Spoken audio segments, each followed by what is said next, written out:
Hey, thank you for coming in for the Professor of Perseverance podcast. Of course, if you catch us on the replay, we really, truly appreciate you. Here we're doing it live on YouTube, and we're going to bring it to and podcast it at a later date. But thank you all for coming in. Be sure to hit the like button, subscribe buttons, do all that, share to someone you think could benefit from this.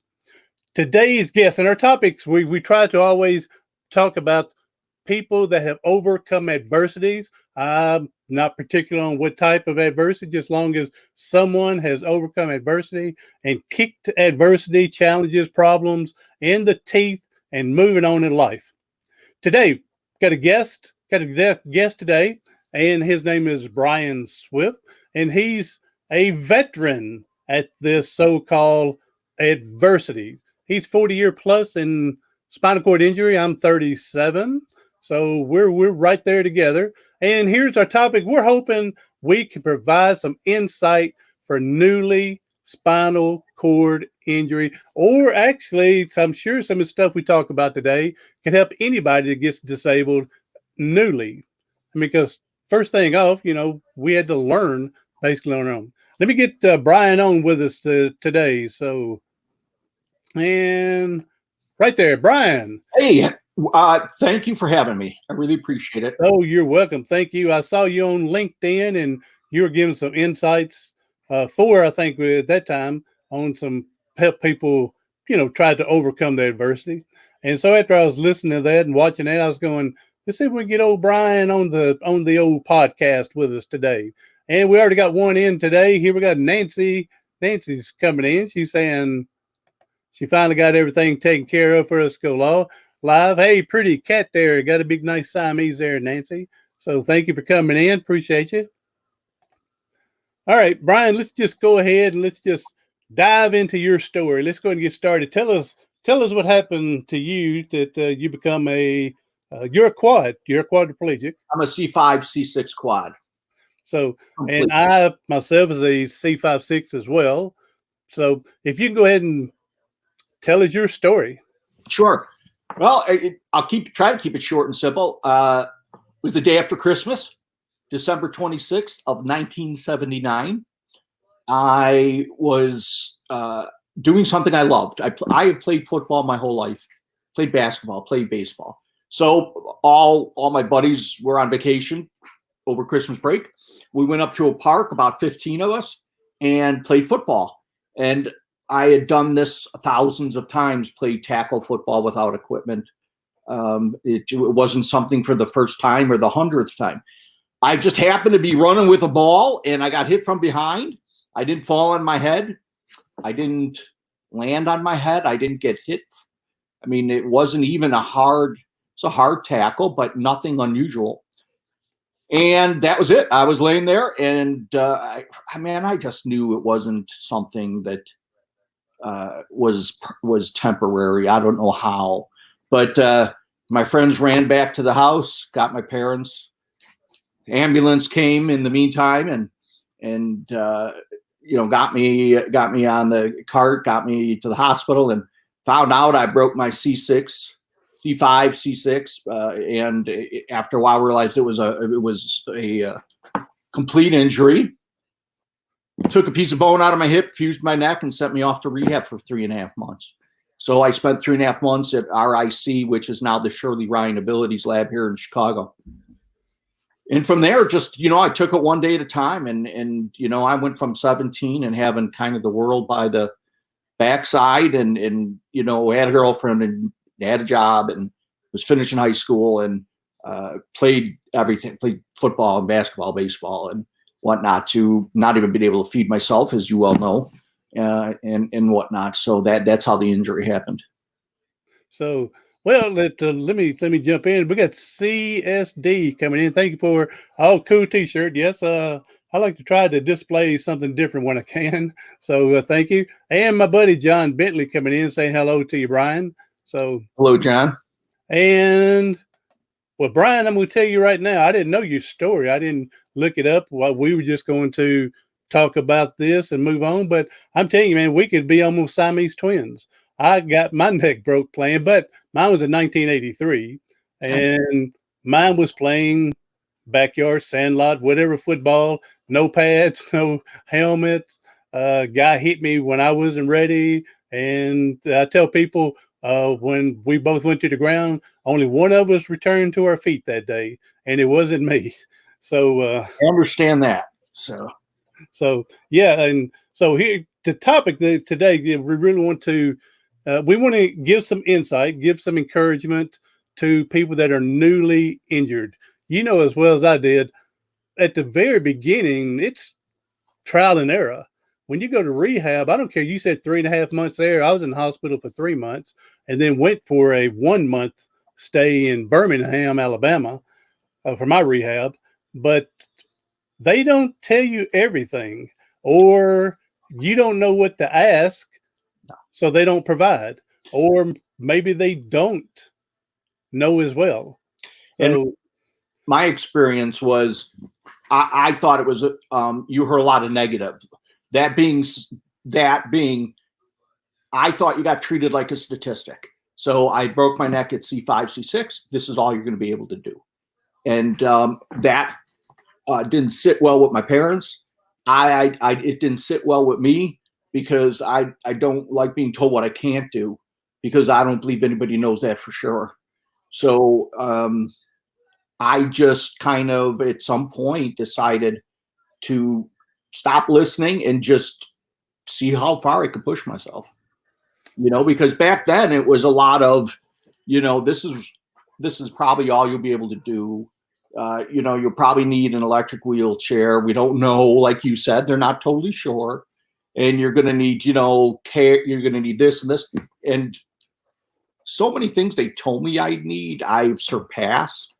And it's not that I'm doing great. My hands still don't move. So that's the most movement I have. But as you well know, you learn to adapt and overcome. But I didn't like being treated like a statistic. And my first advice to anybody would be, don't worry about the statistics. Don't worry about what you can't do. Try as much as you can. Push yourself and fail. That's okay. So. But we learn from failure. So if we try and it fails, then we know not to do that again. Right. They say we try something different, like you said, adapt, improvise, and then move on from that. And again, I'll tell people, if it's important enough you want to do it, you'll figure out a way to get it done.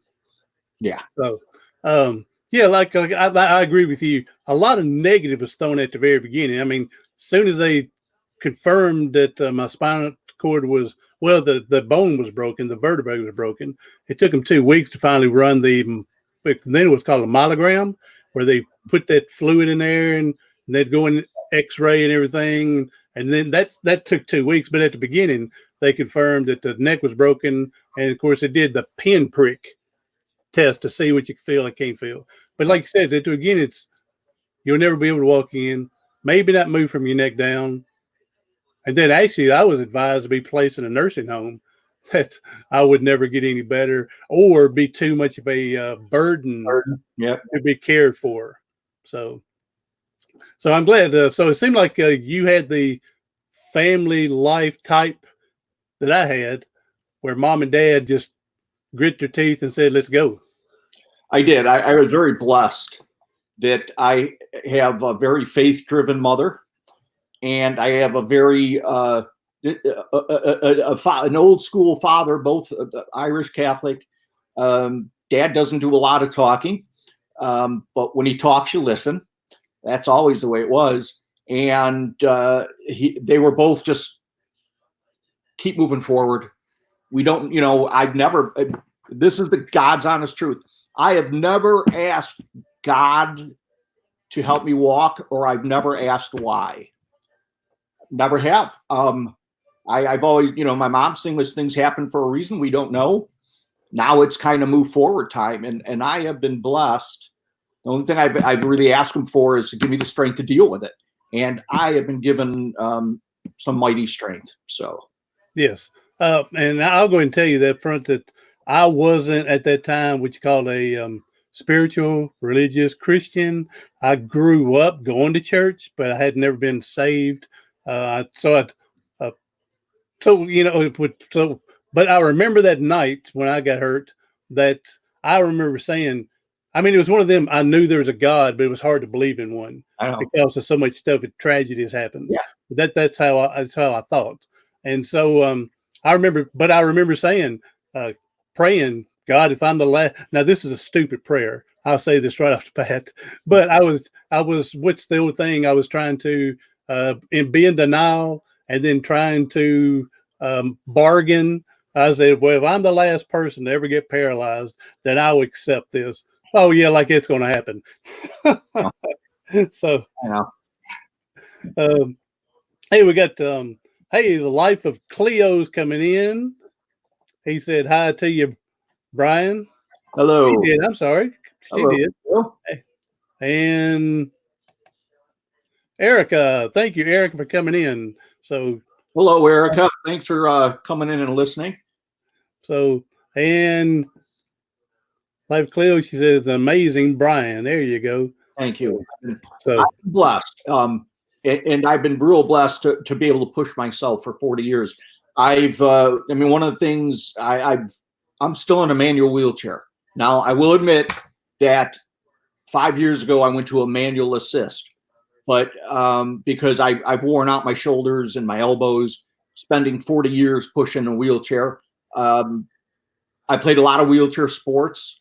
Man, it was hard to get athletics out of my system. It's 17, 18, 19, 20, even into my 20s. So I played quad rugby, and I did that for about 6 years and traveled competitively.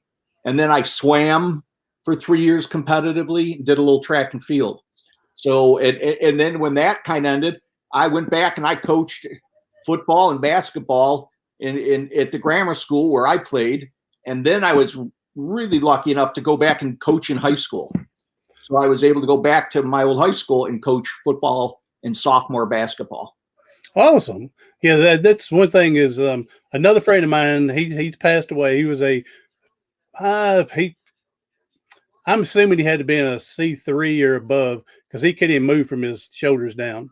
And but his name was Terry, and he made a comment one time that you better stay active because death knows where to find you. And so it's awesome to hear that you are able to keep the athleticism of your inside by still giving the best that you can.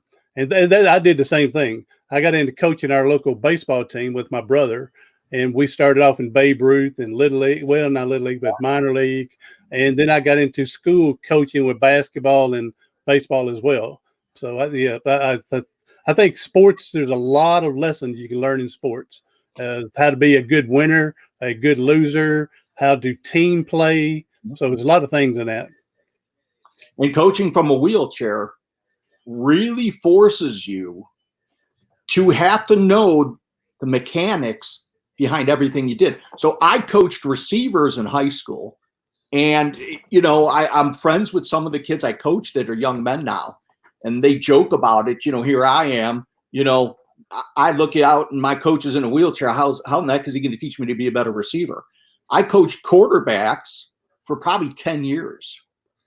But when you can explain to somebody the mechanics behind anything, whether it's shooting a free throw, whether it's swinging, taking a good cut with, on a fastball, whether it's, taking a snap, when you can explain the mechanics and they can mentally get it, they pick up much quicker. So it forces people like us to really have to understand things at a way higher level than a lot of people. Yeah, because it's easy to sit back and say, yeah, just swing the bat, right. But yeah, exactly. But when you can pick up the technique part and then break it down and then actually saying, here's where you're really missing it. If you can get this little aspect done, you're going to do a lot better. So yeah. I agree. That's what it is. Yeah. So, all right, Brian, let's go ahead and let's start off with your 4 tips you were given on LinkedIn the other day. How someone can continue on with life after being freshly injured. What would you suggest? Well, as I said, we both got hurt when we were young. And I will say that most of my advice comes from a younger perspective of getting hurt. So I would say if I was in my 20s or 30s, it would still apply, maybe even in my 40s because of technology. But and I'll tell you my path, and I'll tell you the path I have, because I do a lot of peer counseling and a lot of life coaching. Get your education, and there's nothing stopping you. I finished high school, so I got out of the rehab on a Friday. I went back to high school on a Monday. I finished up the last month of high school. That summer, I took a college course. I had to be driven, and I started junior college. I got my associate's degree in 2 years. After my associate's degree, I went on to St. Xavier University. 2 years later, I got my bachelor's degree. After that, somebody convinced me that I was smart, which I still debate. And I went on to DePaul College of Law, and 3.5 years later, I got my law degree. And I would say, get your education, because I wasn't going to be a pipe fitter. I wasn't going to be in the trades. So get your education. You can do that. And nowadays with e-learning and the computer, we didn't have that when we got hurt. No. There was no e-learning. There was no computer. I had to go to school every day, and I had to fumble with books and fumble with trying to write and fumble around with a briefcase, balancing a briefcase on my lap. But I did it, and I finished college in 4 years, and I finished law school in 3.5. Go out there and attack the world. There's nothing stopping you. Go out and get a job. I can't get a job because of, you know what? I don't buy it. I don't. I've worked in my 40 years of being injured. I've either been in school or I've worked 39 and a half of them, I will say. Mm-hmm. There's nothing. I don't care what anybody tells you, especially today with technology. You could work remotely. There's so many opportunities now with the computer. So I would say get your education. And if I hope you weren't like me, but you said you got your associates done in 2 years. I was on the 8-year plan. So, but I did get mine done and moved on, and I eventually went for the doctoral in education. But lawyers, I would think that would be even fun, though. Studying the cases and everything like that, and trying to find, I don't say loopholes, but find the way to beat your opponent to whatever's going on. And I excelled in certain areas, and one of them happened to be negotiations, and that I love that verbal sparring. And believe it or not, I only spent 2 years in the law field, and then I went in and I wanted to work in a corporate environment. So I did that, and I spent the next 22 years working, doing corporate training. I worked with some startup companies that are doing awesome, and I kind of got out of that field in particular, and had thrived in the corporate world. So again, get your education. There's nothing stop. And this was out of the house. I didn't work from home for 35 plus years. It was hopping in the van every day. My schedule was up at 5, out of the house at 6, to work by 7, and I wouldn't get home till about 6:30 every night. Exactly. Hey, we got another one in, Jan. Thank you for coming in, Jan. Hey, Jan, this is Brian giving us his story of his spinal cord injury. But let me go back to one point here. Then we'll move to number 2. One point, I hope this doesn't happen to you. It did happen to me plenty of times. When you're writing everything, I had to learn to reread my scratch. So, yes, but what I really learned, and I learned it from a guy that I knew in law school, is you learn to use shorthand. So with certain words, you use a symbol or a couple letters. So you didn't write out everything that way. That way, like you said, it was scribble, and it was tough to read. But once I learned to do a lot of words with shorthand, just even like thus or with or without, or just certain things, it got easier to do. Yes. So again, it goes back to adapting and improvising. And if you want to get it done, you'll figure out a way. All right, Brian, what's your number 2? Don't stop exercising. Man, I exercise every day. What have I done today? I went out for a 2-mile ride in my wheelchair, pushing, and then I spent about 30 minutes lifting weights. And then tonight I'll probably hit the bands. I got those the bands that have straps and handles, and I will do some of that tonight. So I don't care what you do. I don't care if you go out and riding in your manual wheelchair is the best exercise you can. And I don't have triceps. I don't have this. When you want to work on those, push the wheelchair backwards. That's how you work on your triceps. When I started, it was from the fence to the sidewalk, which wasn't far, maybe 10 yards. Fence to the sidewalk, fence to the sidewalk, fence to the sidewalk, sidewalk to the corner. All of a sudden to the next corner, all of a sudden around the block. You know what? You got to put in the time. Pain don't hurt. You got to figure out how to ignore it. So put in the what's called the old sweat and tears from there. And this just goes on what you just mentioned here. It's set baby steps. Yes. Set small goals. Like you said, from the house to your fence, 10 yards. Yes. Once you've mastered that, and you're not out of wind, your arms are not tired and sore. Now let's go another 10 yards. Exactly. And then once we master that, then like you said, we're around the block. Yes. So, all right, awesome. What's step number 3? What would you give for tip number 3? Don't stop enjoying life. I mean, I was lucky. I had friends that would just pick me up like a baby, pull me out of the wheelchair, throw me in a car, throw my chair in the back. And, you know, we did everything. I mean, we visited our college friends. We went to clubs. We went to football games, basketball games, baseball games, professional ones. You've got to enjoy life, and you can't worry about the small stuff. I mean, in corporate, I remember, you know, there'd be a big meeting and I'd look down and I'd be dripping wet. My catheter blew. You know what? After a while, you were prepared for it. You realized you wore black pants or gray pants or dark pants, so you couldn't see, because if you wore light pants, you were in trouble. So you wore dark pants. I always had a couple towels or a couple pads where if my catheter blew, it blew. Life goes on. I've been on dates. My catheter blew. It is what it is. I've been at dinners and had things happen. You have to go out and enjoy life. That is in each one of our hands. No excuses. It doesn't take a ton of money. I was blessed that my friends, I still have my friends from 3rd grade. I still talk to every week. So there you go. And I've had the old catheter blow before on a date. And first time, it's embarrassing. All right. Second time, it's your fault if you don't come prepared to take care of the problem. So and again, this goes back to, this is stuff that you don't learn in rehab. They don't tell you that. You learn because it happened. It was in your life. Yes, it's going to happen no matter. Yeah, it's going to happen.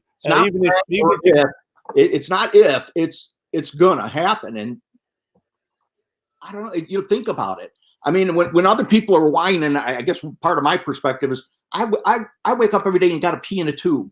Anything that's not that severe, it's all good, right? I mean, that's right. And go back a long time ago, when you said you never asked why or to walk again. I was kind of the same way. Is only thing that I regret during mine is not that it's what happened to me, because I think overall I've had a great life. You sound like you've had a great life overall. But the only thing I do regret is my family having to suffer along with me. That's about the only thing. So even though it's brought our family closer together. Yes. And it's not the same suffering that you and me understand. They don't get me wrong. They're suffering in certain ways, because when you can't help somebody and you know what that feels like, not yourself, help somebody else, that cuts differently. But you learn to deal with it. I mean, you just do. I mean, it just, you know, that you learn to deal with it. And I've never let the injury get in the way of, like you, my family and friends. So, okay. Now I really like the tip number 3 there. Just exercise and stay active. All right. So what's tip number 4, Brian? This one might be different than what I said, because I mean, I've got lots of tips and I'll try to grab them at certain times.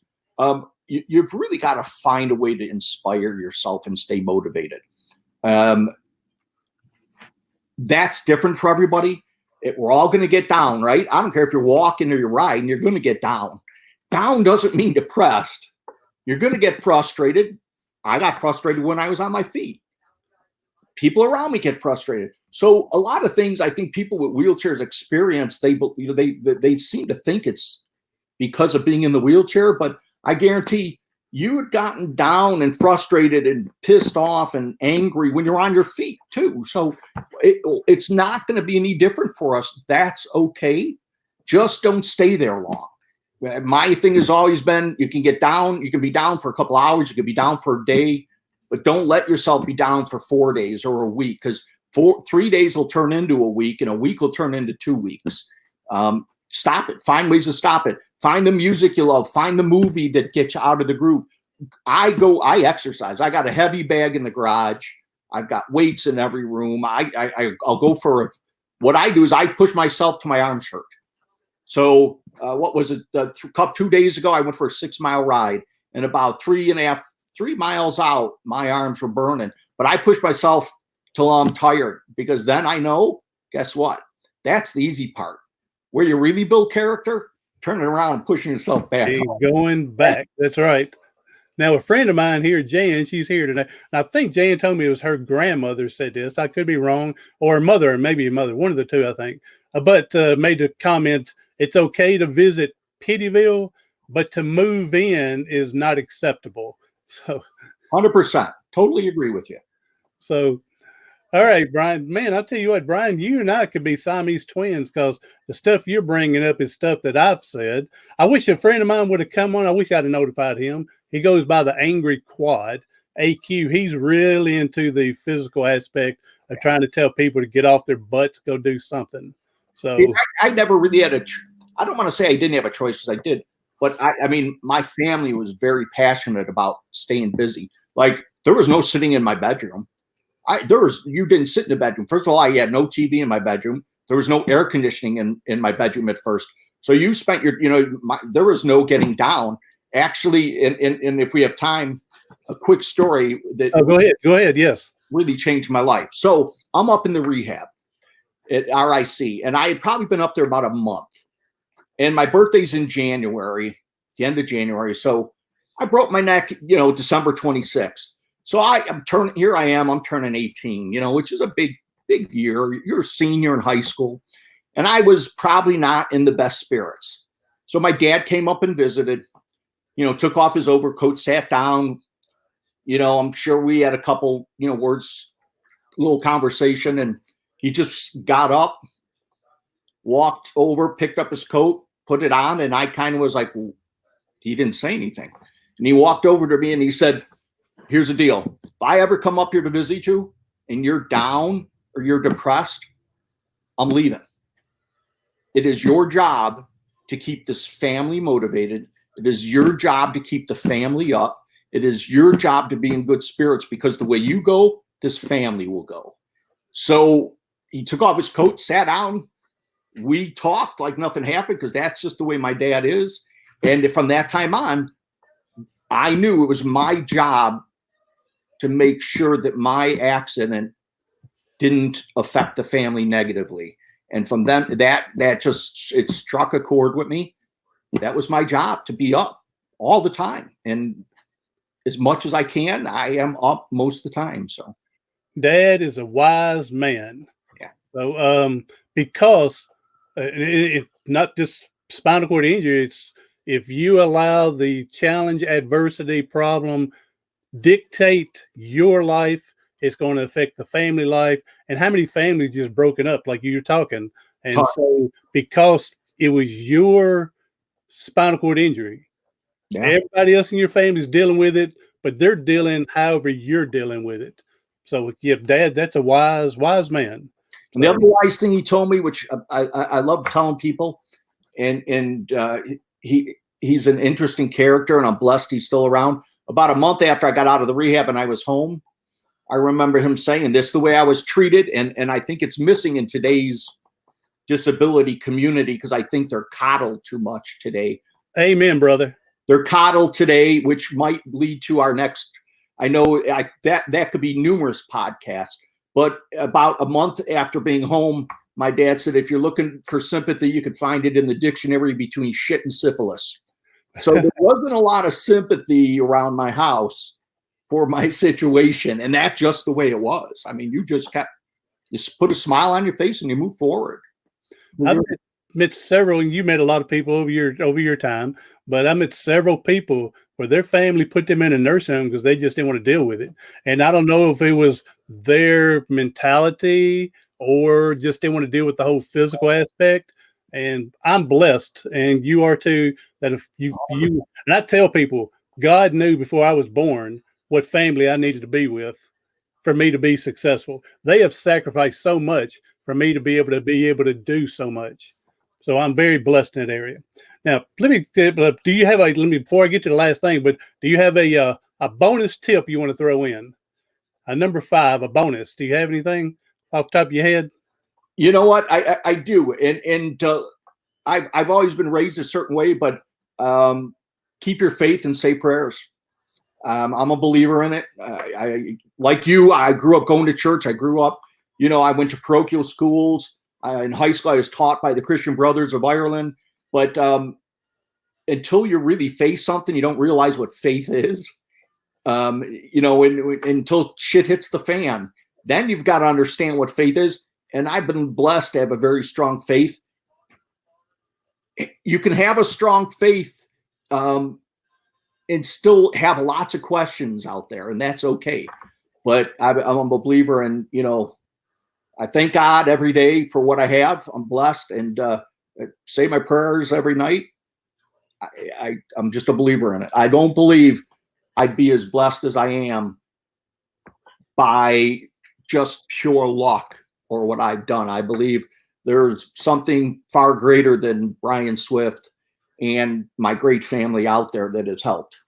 Yes, sir. And show's over, because that was going to be my next question, is how much has faith been important to you? So we're done with, all right, you answered it before I can ask it. So, all right, no, that's great. I become a Christian late in life. It's not, again, I grew up, it's not that I didn't think there was a real God or anything, but with so much negative goes on, I was thinking, not that it was torn to me, but if there's really a God, why is there so much bad things happening all the time? The book had come out, Bad Things Happen to Good People. And so I remember getting that book when I first got injured. So, hey, it looked like we've got another listener coming in, Captain Clueless. There you go, fishing. So thank you, and thank you for coming in. First timer here. All right, Mr. Brian, I think we want to finish up here. Just last thing I want to ask you, give a word of inspirement, something to motivate the person coming that's going to be listening to this later on. Some type of just word of inspirement. I would say life is never made unbearable by circumstance, but only by lack of meaning and a lack of purpose. And that is in your control. And that's great. That's awesome, because if you don't have purpose, what's going on. Same thing, if you don't have hope, what's going on. So, all right, Brian, Ben, it's been exciting. I would love to have you on again later on when we get together. Boy, again, you and I are like Siamese twins with all this football and baseball and sports stuff, and we just sit here and talk about that one day. So, and our coaching. So, no, sign me up. I'm good. I really appreciate you having me on. I spend lots of time. I've been blessed. 5 years ago, we started a nonprofit called SOAR, SOAR, which is Swift Outdoor Accessible Recreation. So part of my love, and probably should have been my fourth point, was get outside. You got to get outside. You've got to, whether it's just to sit by a bonfire, whether it's to roll down to the corner, no matter what it is, read a book, get outdoors. So Swift Outdoor Accessible Recreation is a 501c3 nonprofit. And what we do is we help people get outdoors. That being, we help them get equipment. We offer grants. We try to collaborate with other organizations. So check us out online. It's called SOAR. Look me up on Facebook. Friend me. I've got a Facebook page under Brian Swift. Also, SOAR's got its own Facebook page. But look me up if there's questions you have, if there's a way I can help you. All you have to do is reach out. So, well, you've done a lot here today with your four points tips to help out people, plus the bonus, to be able to exercise, stay active. What was the others? Oh, education. Yes. So definitely, like you were saying, it doesn't have to be the old traditional type. With the internet and everything, there's some way that you can get educated to be able to do what you need to do. 100%. All right. Well, Brian, thank you. Everybody, thank you for coming in. I appreciate newcomer and everything like that coming in first time. So thank you for the other people that's been here regularly. Appreciate all of you. And people that's coming on the replay, be sure to like, subscribe, share it out to someone you think that can help. And for everybody else, thank you. Do something today, tomorrow, something next week that's going to help you persevere past your paralysis.